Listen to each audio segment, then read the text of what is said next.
Good morning, everyone. Welcome to the Winner Circle of the month of August 2021. I'm very pleased that you're here, and I hope that you get a lot from this meeting. Our guest speaker today is Dan Rohn from Honduras. Dan is here already. Good morning, Dan. Good morning, Ricardo. How are you doing, sir? So far, so good. It's going to be a good day. Fantastic. I love your background. That's really, really pretty. Is that a true background from Rohn? No, if it was Rohn, we wouldn't have all those waves. We have a reef that protects us. So it's a green screen type background. But other than that, it looks like Rohn. Other than that, yes, yeah. Other than that, it looks like Rohn. Well, it looks very nice. Dan, you have a very, very interesting background. And I would like you to please introduce yourself. Tell us where you're coming from, and what's your background, your previous experience before moving to Rohn, and we'll take it from there. Okay, so been involved in sales for commission-only sales for almost 35 years. I moved to Florida in the early 2000s, and the company I was with got bought out. I decided to go into real estate at that time. I was an investor in Michigan, where I had moved from. I started there in 2002, 2003 in real estate, and in 2018 moved to Rohn. But in that process, we had a great experience in real estate. I was fortunate to make millions of dollars at that time, rode a big wave up until the crash of 2008, 2009. And learned a lot in the process, and became one of the top agents in my marketplace of over 7,000 agents. I was in the top 1%. And I combined that with the background that I'm going to share with today as well in personal growth and development, and how that kind of gave me an edge. But in 2018, I had a brokerage. We split it up. My ex-wife was a partner and was doing the admin and back office stuff. And I got a phone call from a friend here on the island, checking in with me. He had moved here in 2003, a good friend of Larry who owns the Remax. And I asked him about real estate on the island. And he said, if you do what you did in Northeast Florida on the island, you'll have a great level of success. So I came here in 2018. I stayed for a week. I went home, and in 3 weeks, Ricardo, I sold or gave away everything I owned. And I moved to the island the 10th of November, 2018, and I have not left yet. That's amazing. That's amazing. Thank you for describing your background, sharing that with us. I will add to that. One thing is that when I got here 2018, 2019, there's a process of residency and legal corporation I had to set up. So I didn't really get involved in legally selling real estate until late 2019 when I got my license. 2020, we know what happened. So it's really my first full year that I've been able to go at this with passion and excitement. Interesting. So you haven't been in Honduras for many years. You have not, but you have already become the top producer. Fortunately. That's amazing. Well, you're a very humble individual and heart. And what would you like to share with us? I'm gonna leave it up to you, and then if I have any comments or questions, I will briefly interject. Sure. Okay, but besides that, please tell us, what would you like to share with us today? So I'm going to share today, when I was asked to do this, I just put together some notes that came to mind. What would I want to know? What has made the biggest difference in my business? Some things that are important. And here in Remax in Rohn, I share with our team as well. I do the sales meetings once a month that we have. So they've heard some of this stuff many times. But I'm going to share with you 10 concepts, 10 principles. Call it what you want, 10 techniques. I will tell you it's going to be a little bit different than maybe what you anticipated for those listening. It's not going to be completely real estate focused. I am going to tie the two together because it's going to be very, very heavy in personal growth and development, which has been the catalyst for my success and for the success of many. And I know Ricardo is very passionate and speaks about this all the time. So I'm going to come up with 10 concepts, and I'm going to go ahead and get started. So the first thing I'll tell you, and I will quote quite a few people. I read so many books, I've listened to so many CDs, books on tapes, that it's kind of become a part of who I am. So often I'll say, my favorite author, who is Jim Rohn, which we've spoke about and you guys are aware of, most people are aware of. Jim Rohn has some great philosophies that I've adopted, but one of the things he says is that traditional education will get you a job, but self-taught knowledge will make you wealthy. And personal growth and development concepts, he says, show up in your bank account. Of course, they show up in our relationships. They show up in the way we conduct our life. But I'm going to share with you a couple of things, and I'm going to tie them to real estate so that each person listening can figure out for themselves, and I'll try to bridge that gap of how do you apply this today? How can you apply this in your business now and make the greatest difference? So the first thing I have is something that I call the slight edge concept. Now, there's been books written on the slight edge. In 2007, I wrote a book. I didn't publish it. It's just a manuscript still. I have it with me here on the island. But at that time, one of the chapters of the book I wrote was called A Slight Edge. And the slight edge was very freeing to me to realize that I didn't have to be a top producer or, tops in my field, which I had been in other industries. I didn't have to be twice as good as the next guy. I didn't have to be, 4 times as better. What I had to have was a slight edge that I could use to make the greatest difference. And if you look at it from this perspective, a slight edge, let's use the Olympics, which are going on right now. I used to use the analogy of Mark Phelps, US Olympic swimming champion. But, we have the Summer Games taking place in Tokyo. When a swimmer wins the gold, they don't generally win it by, 2 or 3 times the length of another swimmer. It's usually just hundredths of a second. It's such a slight edge that gives the gold compared to the silver. When I wrote the book and wrote this chapter, I use an example of the Kentucky Derby. In the Kentucky Derby in the United States, there is a first place horse, second place horse, third place. 2006, 2007, I think it was, the first place horse had earned $600,000 as the winner of the Kentucky Derby. The second place horse had earned $100,000. Was the first place horse 5 times faster than a second place horse? 6 times faster? No, of course not. It was just a nose, just a head, just a little slight edge. And the payday for that was double. Well, I got news for you. Let's relate that to real estate. Let's say you're in a listing presentation. The first place horse, the first place agent gets the listing. All right. The second place agent gets nothing. So in real estate, the slight edge makes all the difference. And what I've done fairly well is learn to adapt the slight edge in everything that I do, from my communication with people, how I interact. So let me give you a couple examples. How could you use the slight edge in your business? Some of you have designations. I personally don't have a college degree. I don't have an MBA, so I can't put that behind my name on my business card. I don't have any designations. I actually took a GRI course, 2 of the modules, and didn't do the 3rd one, so I never got certified. But many of you have designations, and you could use those designations to your advantage. You did the training, you put the time in and the effort. Just having them on your card and seeing them behind your name really means nothing unless you exploit them to your advantage. So when you're in a conversation, being able to bring up the different advantages that you have, I call them the FABs: features, advantages, and benefits. And the team here at RE/MAX has heard me speak about this since they met me several years ago. It's a huge part of how I structure my business and give myself an edge. I am competing on this island with 70 other agents. There's about 70 agents in the RRA here, licensed agents. So I have to stand out. I don't have 20 years, 25 years experience like many people do in this marketplace.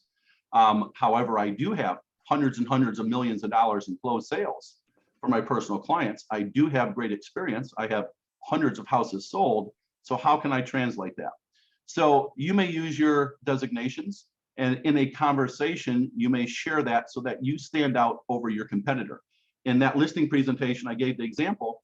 If the seller is talking to multiple agents and you didn't get the listing, all right, that slight edge went to somebody else. For me, what I use is I've operated for a long time, my whole career basically, as a fiduciary, a legal representation for my clients. In Florida, where I'm from, we had transaction agents, single agents, which is a fiduciary. And I'm not saying everybody should go out and be a fiduciary. That's between you and your broker and how that works. But it's a legal representation that I put my client's interest ahead of everything else. So for me, if I'm in a conversation and I'm talking to somebody about real estate, which, let's face it, it's a hot topic. Everybody's talking about real estate. I don't care who you are, where you are, everybody's talking about real estate in some manner or another. So when I'm talking to somebody, I can mention to somebody, you know, one of the differences that I bring to the table is I operate as a legal fiduciary. I legally put the best interest of my clients first.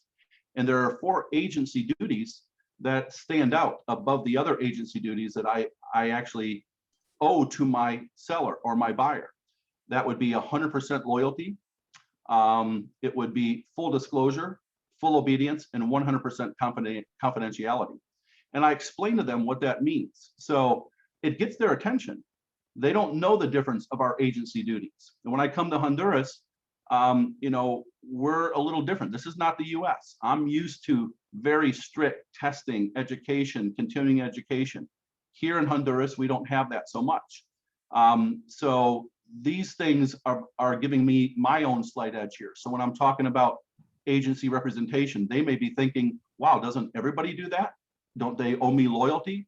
So knowing your agency duties, presenting offers in a timely manner, disclosing known facts, accounting for all funds, using skill, care, and diligence. These are the agency duties that we're supposed to be aware of and that we're taught.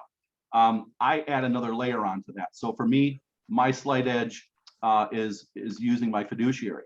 You could also do it when you're talking to somebody and you can weave it into a conversation about the stats in your marketplace.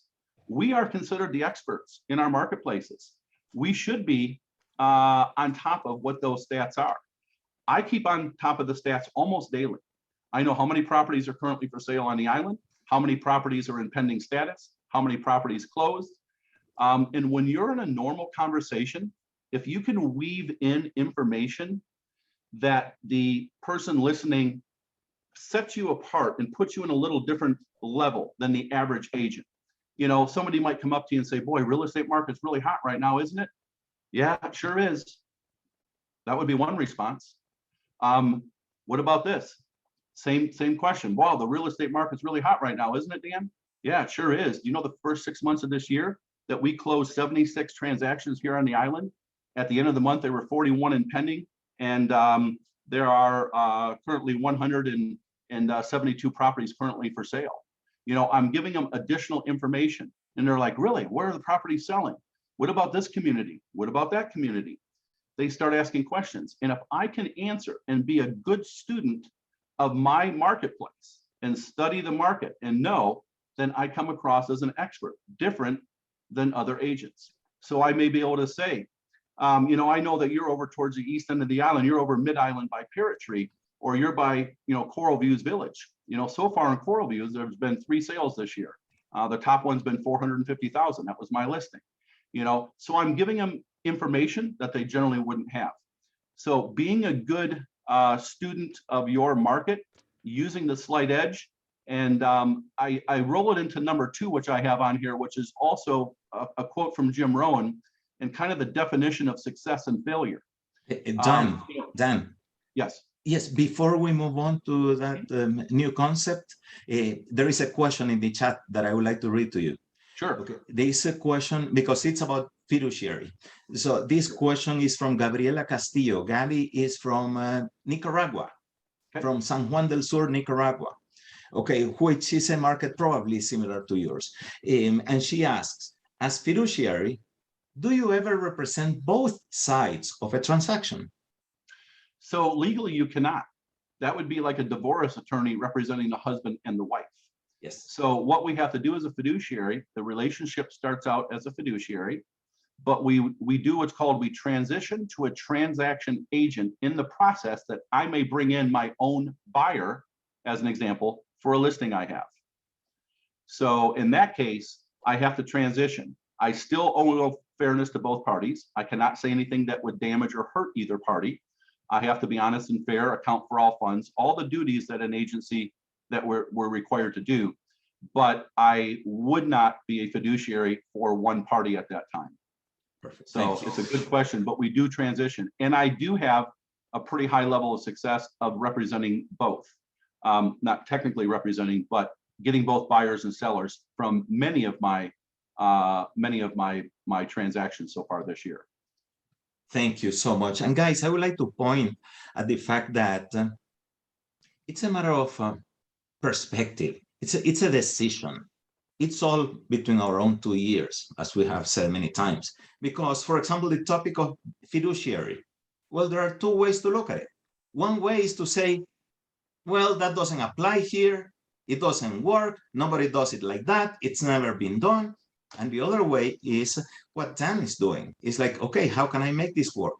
How can I apply that to my market? And that gives him an edge over the competition. So thank you. That was enlightening. Thank you. My pleasure. So concept number 2 is the definition from Jim Rohn of success and failure. And it's a very simple definition. You know, we don't wake up one day as a failure, let's say in this business. If you're failing at this business, it has been happening for a long time or a period of time, kind of like Darren Hardy talks about in the compound effect, small decisions, you know, along the process that were not wise choices. Jim Rohn's definition of failure is a few small errors in judgment repeated every day. A few small errors in judgment repeated every day. How does that apply to your business? Well, you could have made 10 phone calls, you made 2. You could have taken time to network today, doing something, interacting. For me here, there's a lot of activity on the island. So as long as I'm chatting with the folks, I'm likely to have a conversation about real estate. They find out that I live here and have a license, I can lead into wherever I want to go with the real estate topic. But, you know, failure is a few small errors in judgment. Success, on the other hand, his definition of success is a few small disciplines repeated every day. A few small disciplines. That's it. You don't got to change your whole life. A few small disciplines. Could have made 10 phone calls. You made 20. You know, you spent extra time. I'm often, people in my office and that know me, they'll find that I'm working at 11 o'clock, 12 o'clock at night. I'm doing a lot of stuff because during the day I was doing other things. I've been pretty busy. But those are choices that I make. They're disciplines that I'm doing. And when you string those together over a period of time, they show up in your bank account. They show up in your business. Another example for that could be success and failure.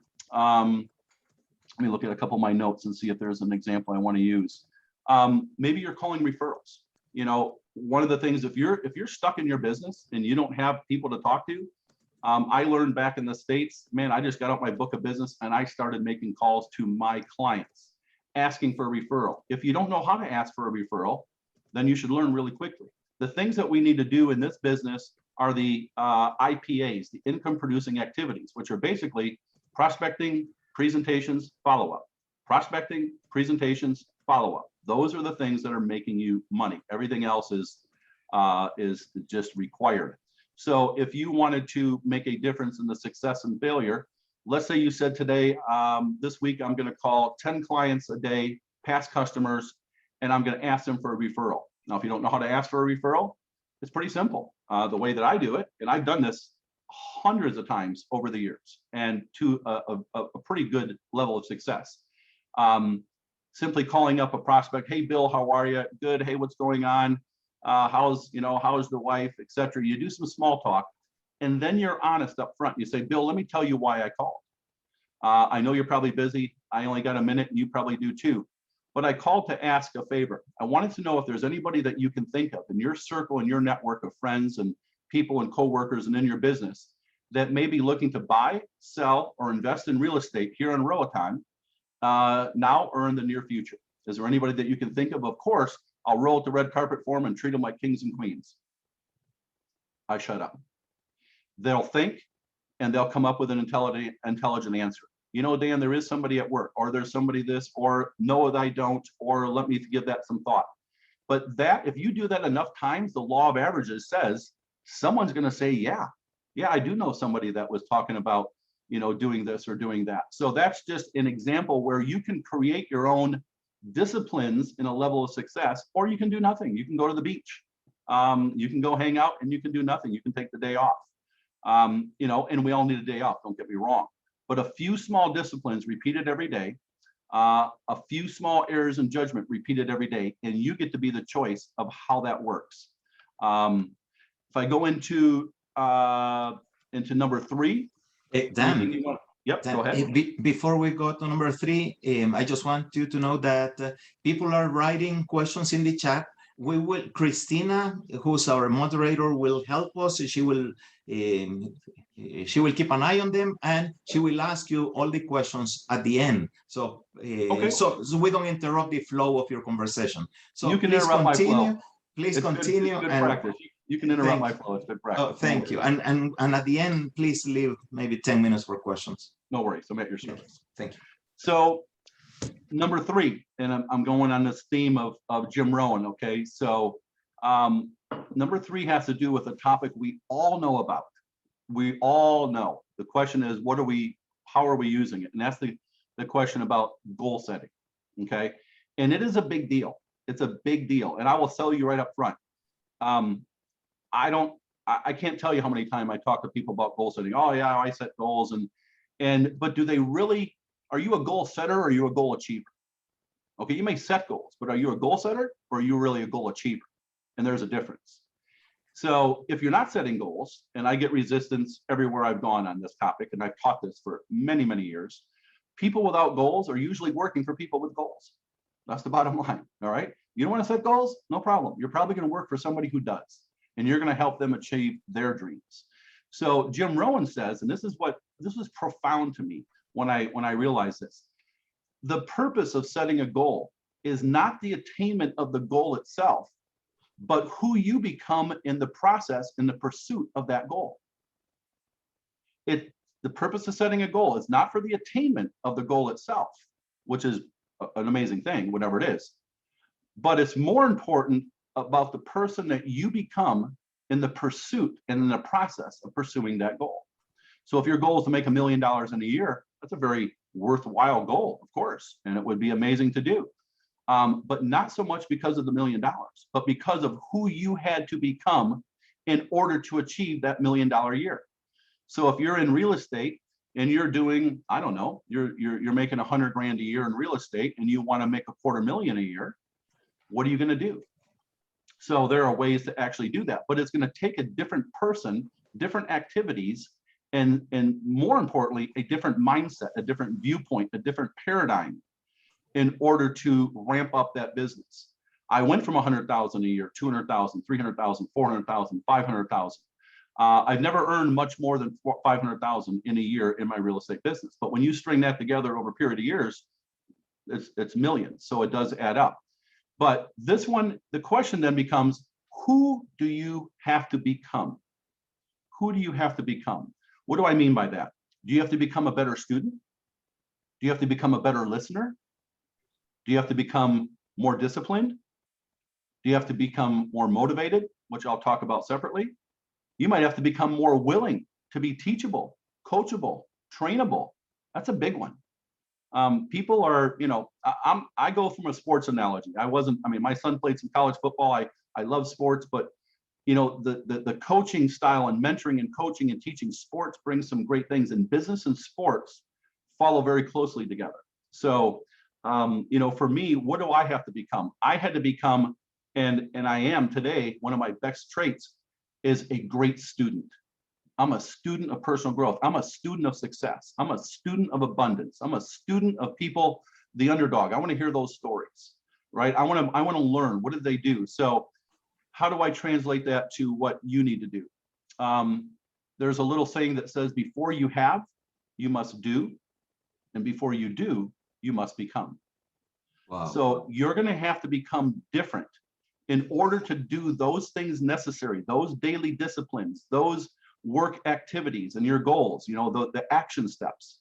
You're not just going to do those tomorrow. You're not going to set goals today and miraculously tomorrow you're going to do it and you're going to be successful.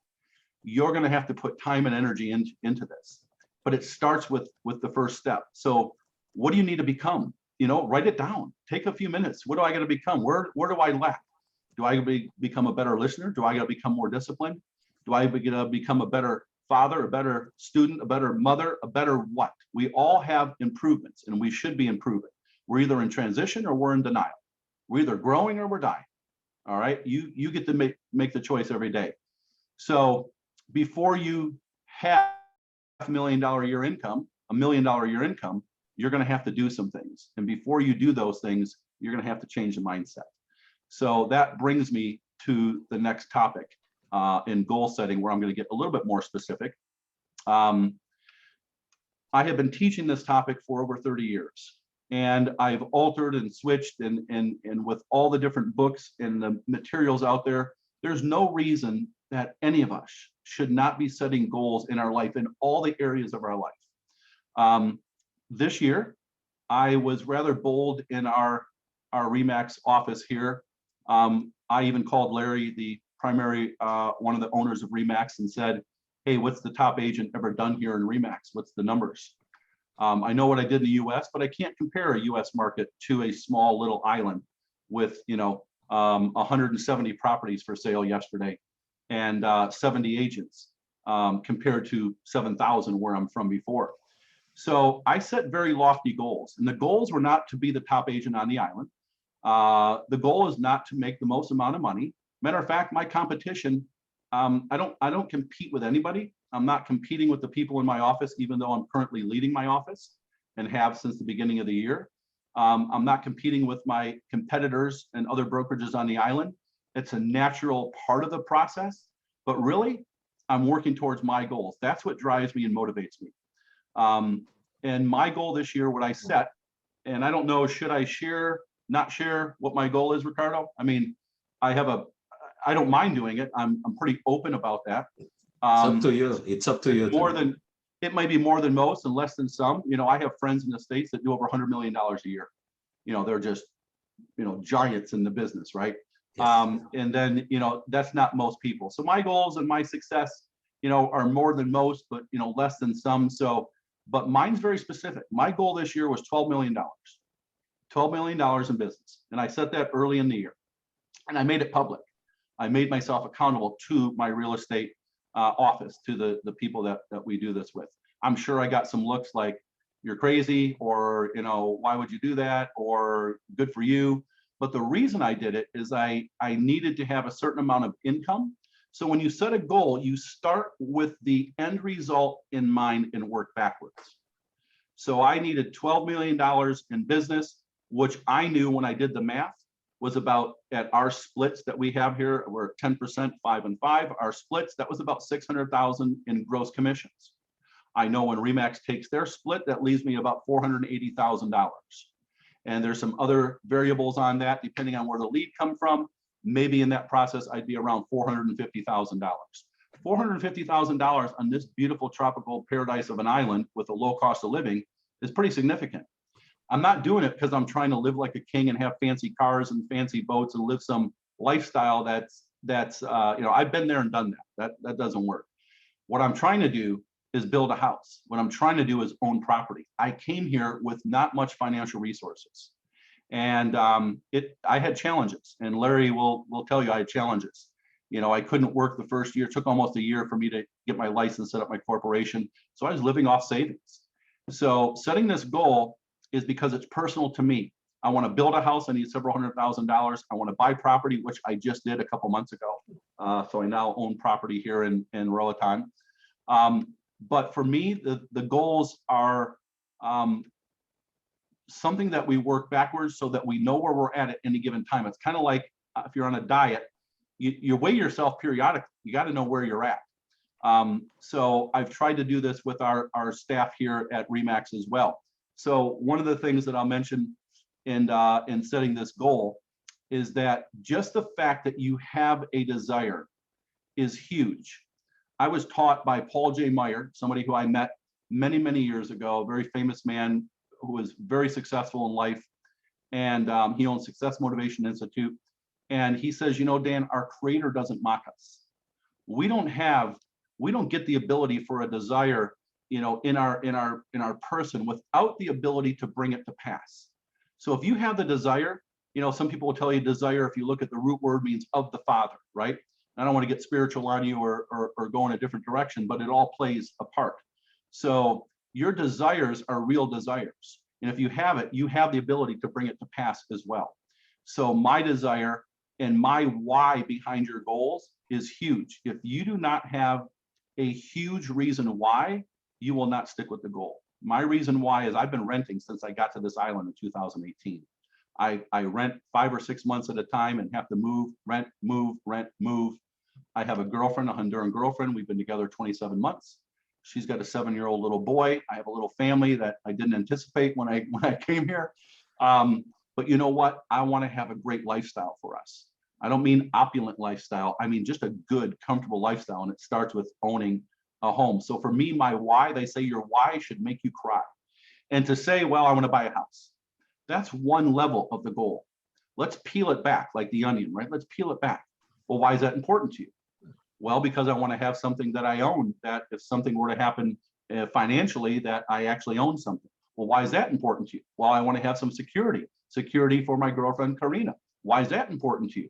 And you peel back this layer of the onion until you really find the driving reason.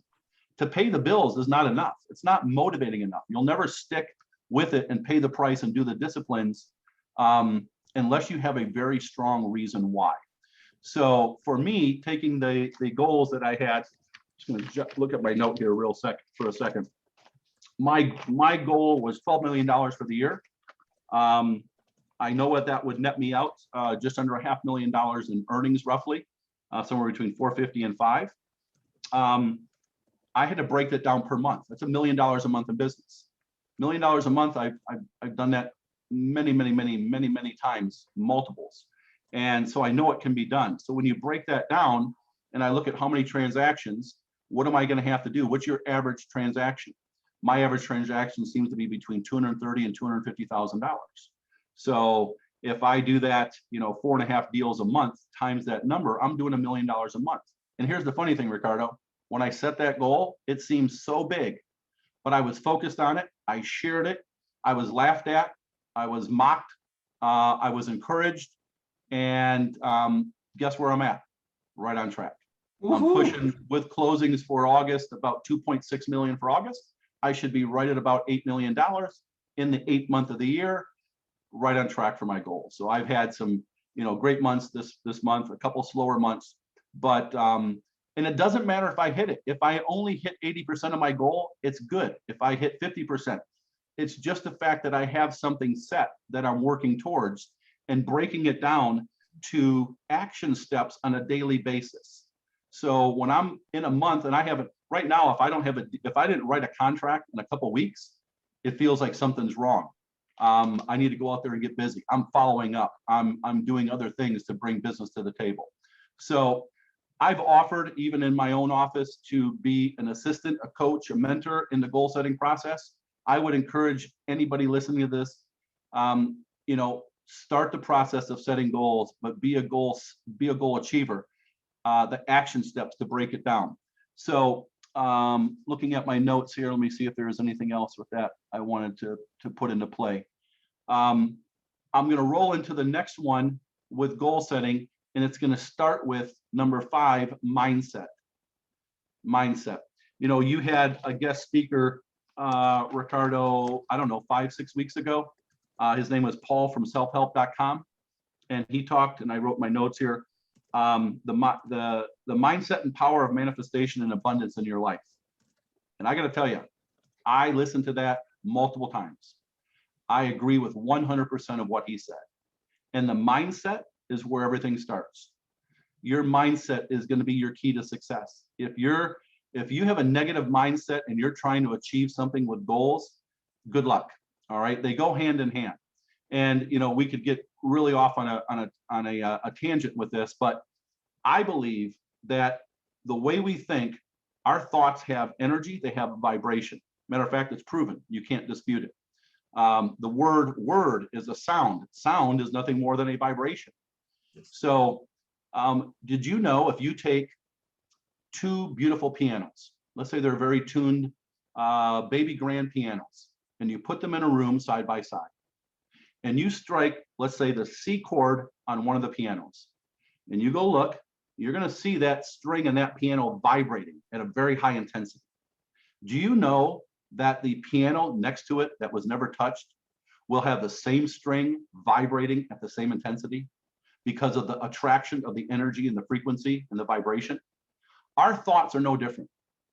If you're holding thoughts of positive mindset type stuff, you're going to attract and bring that into your life. That's a simple way of putting this. Thoughts have a vibration and energy. You can choose, and we have choices and everything. You can choose to be bitter or better. You can choose to be positive or negative. That's a choice. And sometimes we like to be a victim. It's satisfying to be a victim sometimes. I've met many. Today, I realize that I'm pretty much allergic to negative people. But I only surround myself with like-minded people. Not that I won't help somebody to come out of that or help assist them, but thoughts are everything. A dominant thought held in mind will produce after its own kind. It will attract after its own kind. How many of these things have we heard over the years? What you can conceive and believe you can achieve. You think you can or you think you can't, you're right. All this is true. It's true. So starting out in your goals, starting out in this business with a mindset, I knew when I came to Rohn, I could be a success. I knew it. I didn't have proof of it.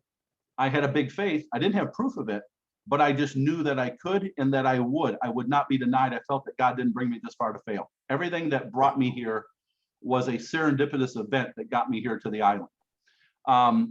Then you read the books and you support this material. We'll talk about that in a second. But the mindset, and I broke down mindset, Ricardo, to attitude, gratitude, positive expectancy, belief, visualization, and affirmations. And I'm going to touch on each of those, and which I think is going to make the biggest difference. Listen, there are physical laws in this universe that we understand. It doesn't matter if you believe in the law of gravity. Jump off the bridge, you're going down. Okay? That's a given. But in the same token, there are metaphysical laws. There are spiritual laws. There are laws that govern this universe that we're not even aware of, and some of us are, just the vibration and energy. You can't think negative thoughts and condemn everything in your life and think you're going to attract a great situation. It doesn't work that way. There are vibrations to words, and we talk about mindset and words. There's a book called Angel Words, where they actually can measure the vibration. They started by doing it with whales and with dolphins. They have a vibration that they can measure. Well, words have a vibration. Worry is one of the most negative words in the human language. Worrying, as people have said, is like praying for the things you don't want. You talk about putting out bad energy. I'm worried sick about this. Well, guess what? The universe will probably give you some more reasons to be worried sick. Changing the mindset, changing the thoughts. And that gets into the next thing, which is under mindset, is attitude. What is the attitude that you're embracing on a daily basis? Are you waking up with a great positive expectancy? I can tell you, I wake up every day, Ricardo, and I'm happy to do what I'm doing. It's not daunting. Even though I'm busy, I don't have an assistant. I'm working 7 days a week, ungodly hours sometimes, but you know what? I'm enjoying it because I know that I'm being of value and of service to others, which is one of my main goals. So when it comes to attitude, you got to believe. For me, I was taught by Brian Tracy. 1981, I was exposed. 1982, I was exposed. 91, 92, I was exposed to the book Maximum Achievement by Brian Tracy. And in there, he talked about having an affirmation that everything is conspiring for my good. Because how many times in life do we hear people say, yeah, everything's working against me. Things aren't fair. And sometimes life gets overwhelming. I've had that. We all do. We're human. However, your perspective and how you handle that is going to make the greatest difference. So in your attitude, are you looking for the blessing and the benefit in your adversity, Napoleon Hill? Are you really looking? I know without a doubt, there is a blessing and there is a benefit in every problem that I face. My job is to find it. It may be a lesson, and those sometimes are hard lessons to learn. So from the attitude standpoint, I maintain a very positive, optimistic attitude. And I will tell you that in this industry, there are many people that don't. All right. Just talk to them. Just have a 2-minute conversation. And on a side note, Jim Rohn talks about the certain people in your life. You have a 2-minute person, a 2-hour person, a 2-day person, and a 2-week person. And those are the people in your life that are maybe, you know, sometimes our family members aren't the most positive, right? You may have a family member that you want to spend 2 hours with, but not 2 weeks. He says, don't get those confused. So, you know, make sure that you're surrounding yourself with like-minded people for the most part. But attitude is going to be everything. There are lessons involved in that. Next, I have down here gratitude. To me, gratitude is huge. I had a gratitude journal for many, many, many, many years. Today, it's automatic for me. I'm always giving gratitude to those things in my life, even sometimes the problems and the challenges, because I know, I don't think, I know that there is a seed of greater benefit planted within that. So when I had my challenges moving here, I just knew that there was something that was going to break and allow me. So it took 2 years here in Rohn for me to have any level of success and to start writing transactions, especially with the pandemic. But you know what? Now having a transaction every 5 to 6 days is what I'm averaging, is working out well. So gratitude for me is huge. It's a way to help overcome. If you want to change your mindset, you're negative, you're in a victim mode, start giving gratitude. Start being grateful for the things that you have. Start being grateful for what you have. And I don't just mean that it's sun shining and you're breathing and it's another beautiful day. That's the easy stuff. Dig deep and start being grateful for those things in your life, and you'll watch that the universe will give you more things to be grateful for. Next, I have down positive expectancy. Positive expectancy is how you walk through the day. I walk through this day using that analogy from Brian Tracy again. I know that today everything is conspiring for my good. I know that today everything is working out for my behalf. I have affirmations, which I'll get into later, but you know, affirmations are part of my positive expectancy. I thank God for putting the right people in the right place at the right time for the betterment of all involved in my day today. Not for the betterment of Dan, for the betterment of all involved. And I walk through my day with that on a daily basis, that I'm going to run into the right person at the right place. I just know I will.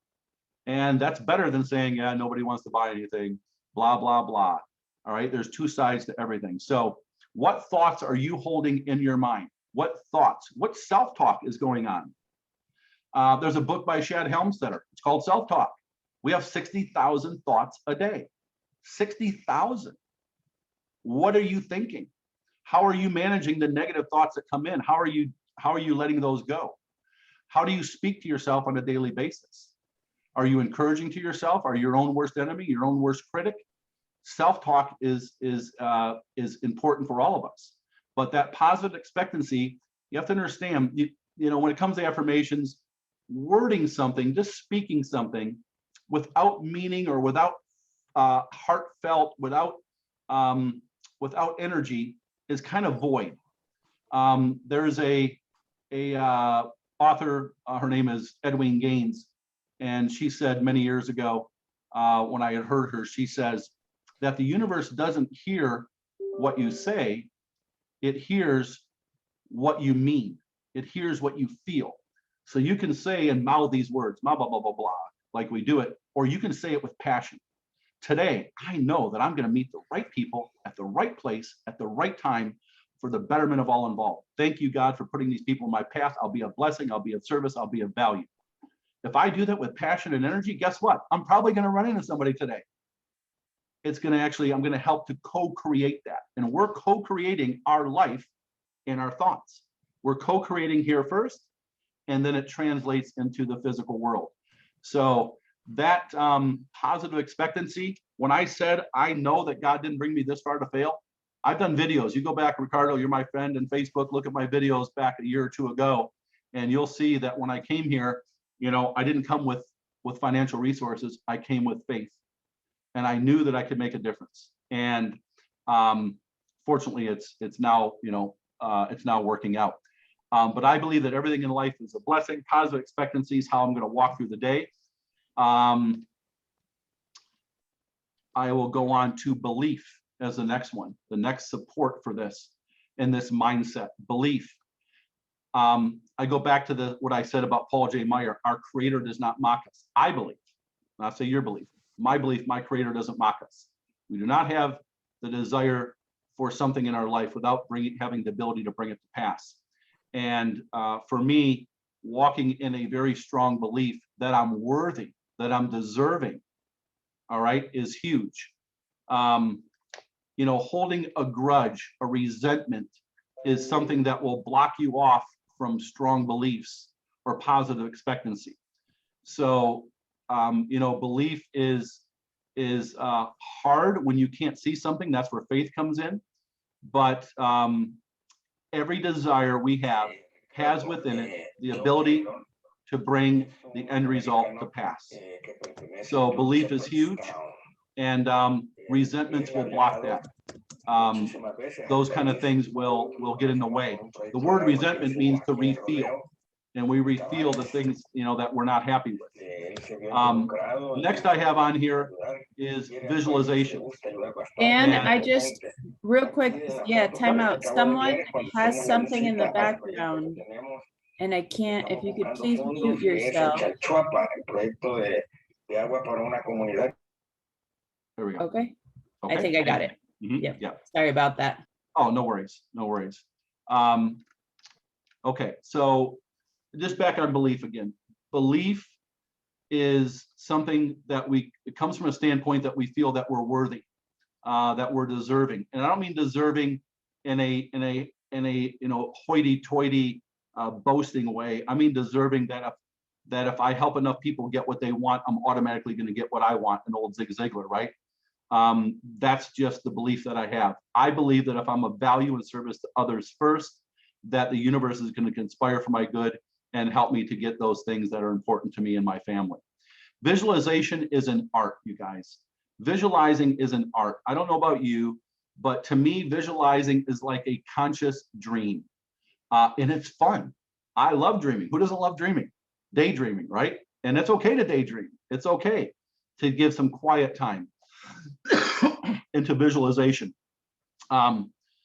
So visualization is, you know, you can use an image board, you can, you know, use quiet meditation time, but I do visualize the house that I'm going to build before I built it. I am visualizing things in my life before they come to pass. So, I mean, there's so many books, so many YouTube videos that you can tap into, belief, visualization, all these concepts. But knowing what the distinctions are, knowing what to look for. It's funny because I have a friend who's an author in Florida. His name is Keith Cameron Smith. And he wrote a series of little books, and they're easy read books. And they're called the Top 10 Distinctions books. And he's got the top 10 distinctions between winners and whiners, the top 10 distinctions between millionaires and middle class, the top 10 distinctions between employees and entrepreneurs. These things are worth their weight in gold, these little books. And if you understand, you take the time to read it, one of the things I think that real estate agents get caught up in is they often don't come from a background of entrepreneurship or running a business. They often come from a background of a job, working a job. And they're an employee. And there's a difference between an employee and an entrepreneur. And that's something that is going to have to be exposed. You know, reading and just the fact that, you know, education on these concepts, you know, $1 million homes in the US anyway have libraries. They have libraries. $50,000, $100,000 homes generally don't. What is it that the uber successful understand about reading and about education that we don't? One of the distinctions between millionaires and middle class was that millionaires talk about ideas. Middle class people talk about things. And lower income people talk about other people. Where do you want to spend your time? Where do you want to put that energy? So when we're going in visualization, remember, when you're talking, this is self-talk. And what you're talking about, you're visualizing in your mind. You're having a belief formed whether you want to or not. So guard your mind like a garden, right? Don't let the weeds of negativity enter in. So, but visualization, belief, positive expectancy, gratitude. And the last one in this concept is self-talk when it comes to affirmations. And I talked about it a little bit ago, but what are you speaking? What we speak is going to materialize. We co-create with our words. And the difference between setting goals and achieving goals, in my opinion, is all the stuff that I just mentioned. The affirmations that you're speaking on a daily basis. You know, I have others that I share. I thank God today for all that I am, all that I give, all that I have, all that I do, all that I'm becoming, and all that I receive. And I try to do that on a daily basis with passion and deep gratitude for all these things, and just amazed by the blessings that I have. And I tend to be rewarded with things to be more blessed about. So number 6, striving to provide exceptional value to service and others. How do you provide exceptional value to service and service to others in this business? For me, it's about going the extra mile when it comes to my agent duties. I tend to educate a lot. I speak a lot. People will tell me I'm very wordy. I know. Ask my son; he'll tell you. But that's okay. It's served me well in my career.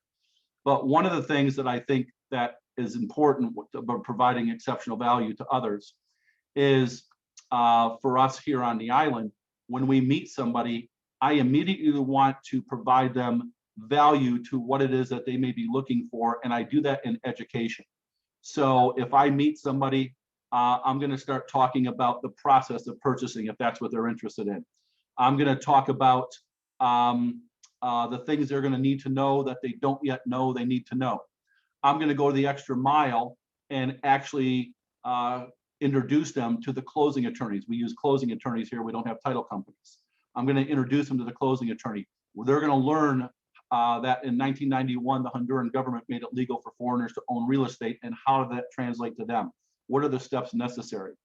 I help them at the bank. I go to the bank here. It's very painful to open up a bank account. It's about an hour to hour and a half venture, and I do that with my clients. I take that time to set aside. Take them to the grocery stores when I do tours, and I'll talk about that in a minute. I had an agent tell me a while back here on the island, she's a personal friend, and she said, Dan, I had 8 people on the island and none of them bought. How are you getting these people to buy when they're on the island? And I said, I don't. I started that process months ago. Months ago, I started the process of education, of putting them, you know, they're at a pretty high anxiety level about buying property in a foreign country many times. You have to be able to make the transition and translation for them so that they understand it and feel comfortable about it. But find ways to be exceptional in your value and service to others, even if it's just the little stuff, taking them to the grocery store, helping them open up bank accounts, taking the time to sit down with them and understand the process. There's many things that you can do. Number 7 I have on here is knowing the numbers in your marketplace. The actives, the solds, the pendings, the personal growth stats report card, your personal stats report card, your average days on market, your list to sales ratio. This is how I build a lot of slight edge advantages, you might say. And I'll be honest with you. Sometimes when I go into a listing presentation or I meet with somebody, I almost feel an unfair advantage. When I was in Florida, my closing ratio on listings was about 98.6% on average. I got almost every listing I went on, and that was almost 400 at the time, probably over 400. That's a pretty solid statistic. I use that statistic to my advantage, and I use it here because here I'm operating at the same level. I know my stats. I know my average days on market. Do you? Do you know what the MLS days on market is in your area? Do you know what your average days on market is? Are you using this to your advantage in the marketplace? Are you creating a slight edge with these things? I do. When I went on a listing appointment earlier this year, I was going up against 6 agents on the island. 3 of those were the top agents on the island. 3 of the top, considered the top agents on the island. And I got the listing. How did I do that? By walking away with a slight edge. How did I do that? about knowing my numbers became the biggest difference, as the seller told me later on. So do you know what your report card is? And if you do, you should be touting it. You should be tooting your own horn, because nobody else is going to do it for you. So when you're going in a listing, yeah, we're going to ask questions. We're going to talk about them. Of course we are. But it's also the opportunity for you to present your fabs, your features, your advantages, and your benefits. How do you relate that to your business? You know, what's your feature? My feature is I sold over $250 million in real estate, well over. What's the advantage? The advantage is this isn't my first rodeo. I've got extensive knowledge and background in listing homes for sale. The benefit to you, Mr. Seller, is that I'm coming here right now on a hot streak market with low inventory, and I have low days on market for my properties. You know, whatever it is, I'm just paraphrasing. Well, how are you setting up your features, advantages, and benefits over your competition? And most people do talk to multiple people. You know, we have friends and family that won't talk to anybody. They'll just list with us. But how do you use the numbers to your advantage? This is truly the slight edge. So I'll ask you, what is your listing to close ratio? What is your listing to close? You go on 10 listing presentations. Do you get 5? You're at 50%. Do you get 9? You're at 90%. Can you increase that? Absolutely. What is your list to sales ratio? Okay, you list a property for $100,000. It sells at $90,000. You have a 90% list to sales ratio. How do you increase that? Do you know what the average list to sales ratio is in the MLS in your marketplace? You can get that information. It's important too, as a matter of fact. I've always had an advantage, and I will bring this up in a presentation. And I'll let people know, listen, as you're talking to some of the other agents, I want to give you some background that I think that you'll find very interesting for our purpose moving forward here. And I just did this recently on a listing that I just put up 2 days ago. I know that the days on the market, you know, when I came here, I was flabbergasted that I'd see a house on the market 300 days, 500 days, 1,000 days on the market. Now we're not a destination where people have to have property. This is a tourist destination. So I got used to the fact it's going to take a long time, but I also did not accept the fact that I was going to be a statistic and fall into the averages. I don't want to be an average in anything that I do. Mediocrity and averageness are something that I don't participate in. What are your days on market? I know that in the MLS, the last time I looked at this, I was looking for West Bay, one of our little beautiful areas here on the island where the famous West Bay beach is. And when I looked at this statistic, I knew that the average house in West Bay had been on the market 440 days on the MLS.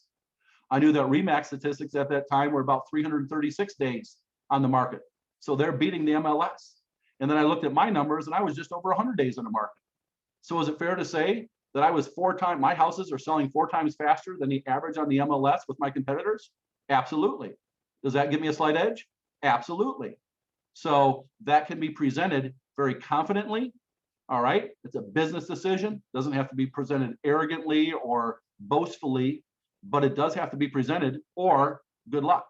So, you know, these stats, this report card, I use this on a daily basis as I meet people. They're flabbergasted. I've had people tell me, oh my God, you're a wealth of information. I learned more from you in the last 10 minutes than I did talking to the agent we've been communicating with for the last 2 months. And I hear that a lot. So I understand the stats. I know what my stats are. I know yesterday there were 170 properties listed for sale. I know there's 40 plus of those in pending status. As I said earlier, I can quote the stats from January to June. How many properties sold? How many properties actually closed? How many pieces of vacant land? All those things are of interest to people. When you can talk about different areas in your marketplace and just in conversation, again, talking general real estate, you're talking to somebody and you may say, where do you live? Well, I live over in Lawson Rock. Wow, beautiful community, Lawson Rock. You know, maybe they have a question. You know, you're talking about the HOAs in Lawson Rock. Well, I know they're $4,194 a year. And the condos across the street, Oceanside, are between $9,000 and $12,000. I might say that I just sold one. I'm closing on the 17th of August. His HOA dues are $9,700 a year. You know, I may talk about how many properties sold there, but I know my business. I'm an expert in my marketplace. So when I get asked questions, I'm actually on the radio here now.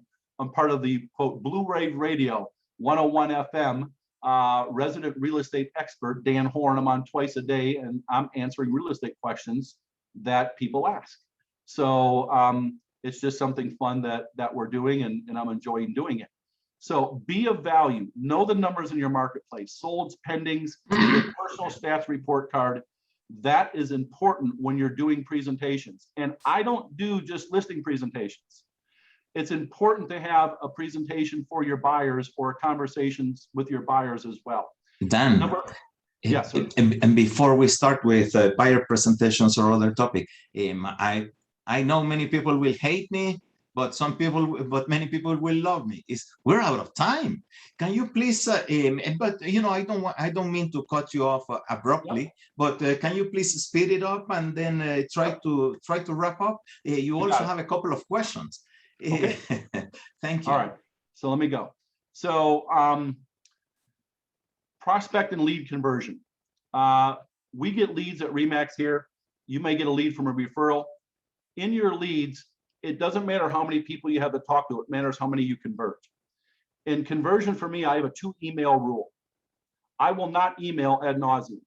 I know people here that email for weeks and months on end. For me, a 2-email rule. After the second email, I'm going to send them, after I answer their questions and they write back with more questions, I'm going to say, you know, Ricardo, it sounds like you get a few more questions. I'm going to suggest that we have a conference call. With your permission, if you'll provide me the best number to reach you, the best day and time to call, I'm going to prioritize you in my calendar. This is going to allow us to discuss your options and a few other details, you know, much greater on the phone. And I look forward to hearing back from you. And they send a phone number. And now I can have a conversation. Now I can be of value. Now I can talk to them about the process of buying real estate here in Honduras compared to the US. I can talk about our 5-page contract that's in English with built-in contingencies to protect them. I can talk about how we need a title attorney. We don't have title companies here. We need a closing attorney and what a notary protocol is. So I do not email endlessly. A conversion script that I use, and number 9 here that I have is using scripts, the key to earning millions. Scripts have earned me millions and millions of dollars. Scripts are huge and they work here. And script, I don't mean you're reading from a script and you sound scripted. I just mean that everything I say is from a script. What I just shared with you about the email conversion is a script.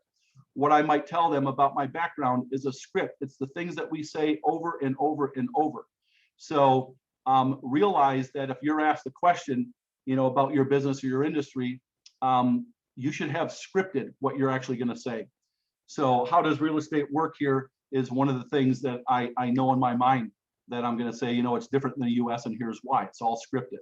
Number 10, I'll leave with is real estate focused tours. This is a big deal, and it's been a very big catalyst to my success here on the island. In Florida, Jacksonville, Florida was a big marketplace. It's the biggest city in North America. You could drive 1 hour corner to corner and still be in Jacksonville. Here we're in a small little island, but I did tours in Jacksonville and I do tours here. I remember asking a RE/MAX agent who's no longer with us here in 2019, you know, how do you handle your tours? What do you show people? And she said, I don't waste my time. I hire a tour guide to take them out. So I started saying to people, listen, I'm going to give you a real estate focused tour the day after you arrive. You know, today, Ricardo, at 10:30, I have a tour because the clients arrived yesterday. I will tour them today and I will show properties tomorrow. I will not get in the car and show a property unless I've had a meeting and or a tour. Someone's going to tell me, oh, we like these 14 properties. We saw them on the MLS. I promise you, once I tour them and show them where they're at and what's around and the feel of it, they're going to narrow it down to 8 or 9. So I do a real estate focused island tour, and I'm giving away one of my big secrets right here. And I know other agents here have tried to duplicate that. Several of my RE/MAX teammates have been with me on probably a dozen tours, riding along. And in that tour, I built a relationship that is invaluable. It's priceless. 3, 4, 5, 6 hour tour. And we're looking at the infrastructure on the island that's put into place, the new roads, the fiber optics that's island wide, the new power grid, and the power poles and the solar farms that are going in.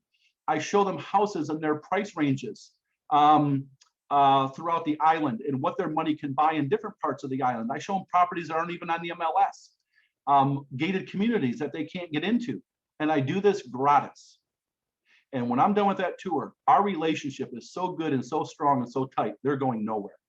And I built a lot of value with that. So tours are a huge part of my business. I do them all the time. Agents here at RE/MAX know that I do them. I think some of them are doing them as well.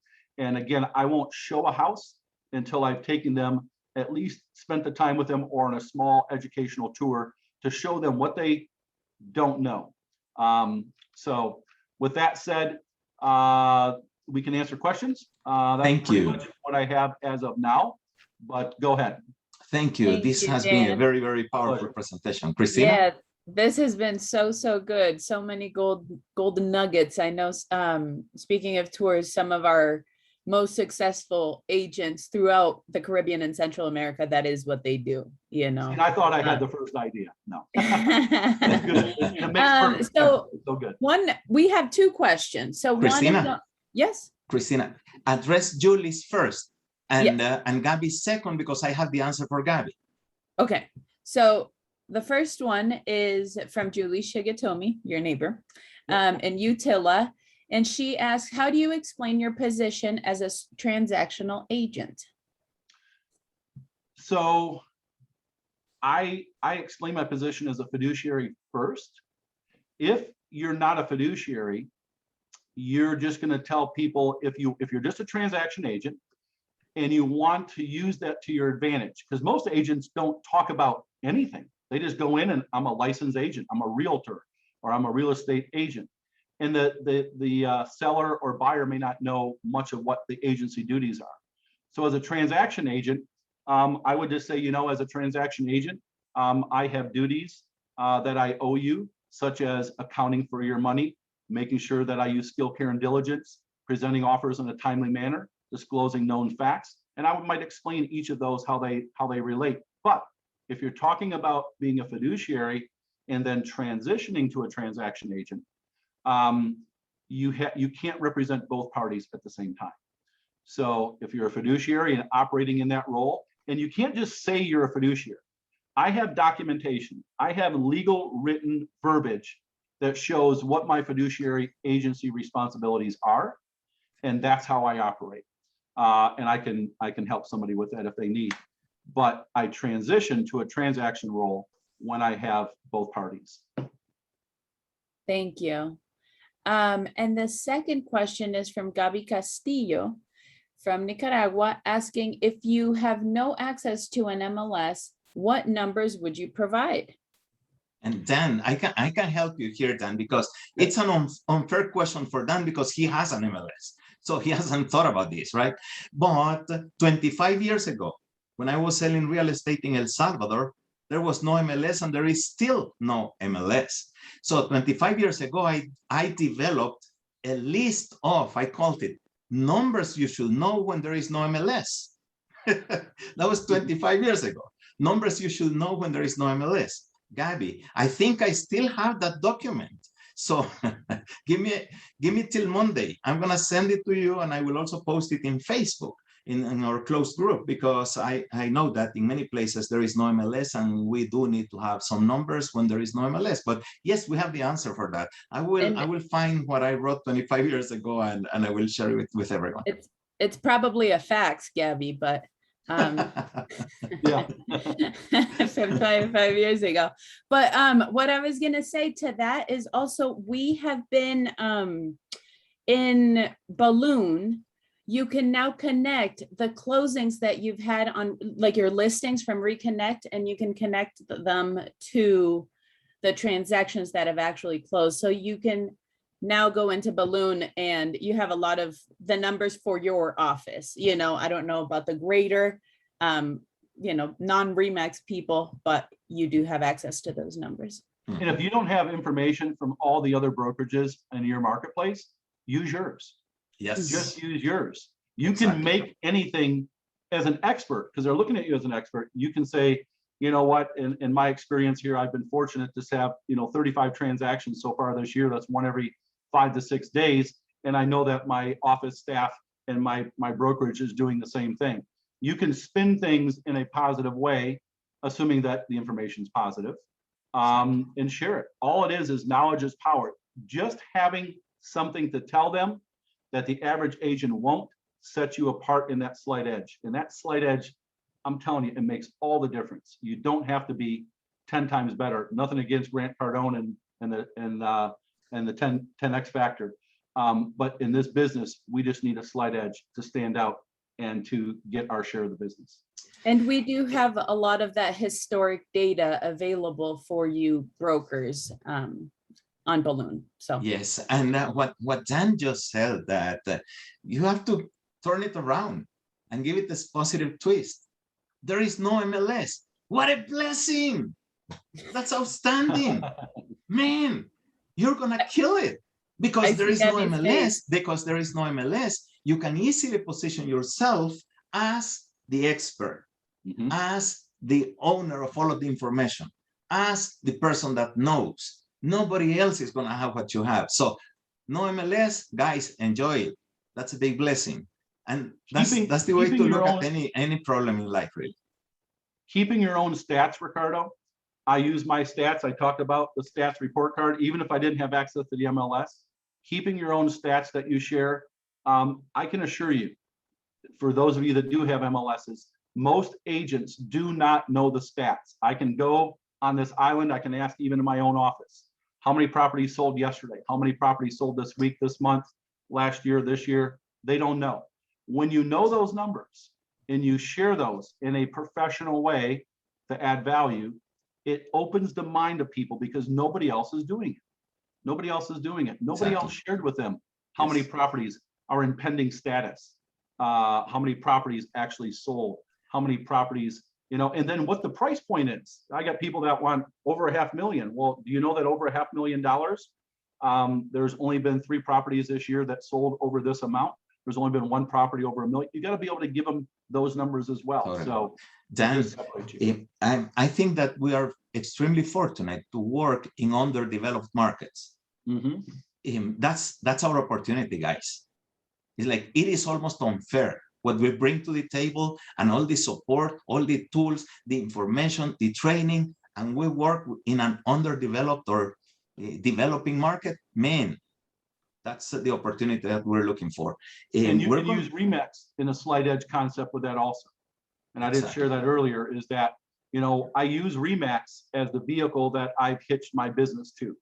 And one of the things about the FABs, the features and benefits to give me a slight edge, is that, and I'll share in a listing. One of the reasons I'm with RE/MAX is we know the international marketplace. We're nowhere in 110 countries. We understand that. But I use it on a local level. I said, our local RE/MAX office here, our general manager, Melina, has been with us for 15 years. Our escrow manager, Doward, who's also an attorney, has been here over 10 years. His assistant, Jordina, has been here over 6 years. And I use that to my advantage. Nobody's talking about their staff. Nobody's talking about RE/MAX or their brand necessarily. So many things we can do. Yeah. Dan, if I add anything, I'm going to ruin everything that you said. So I'm not going to add or interject or comment, but thank you so much. Everybody, I'm sure everybody agrees with me that this has been very powerful. Thank you. My pleasure, Ricardo. Thanks for asking. Okay. Thank you, everyone. Thank you, Christina. Of course, Dan, thank you. And everybody have a great weekend. Have a great weekend. Happy Friday. Bye-bye. Bye. Thank you. Yes.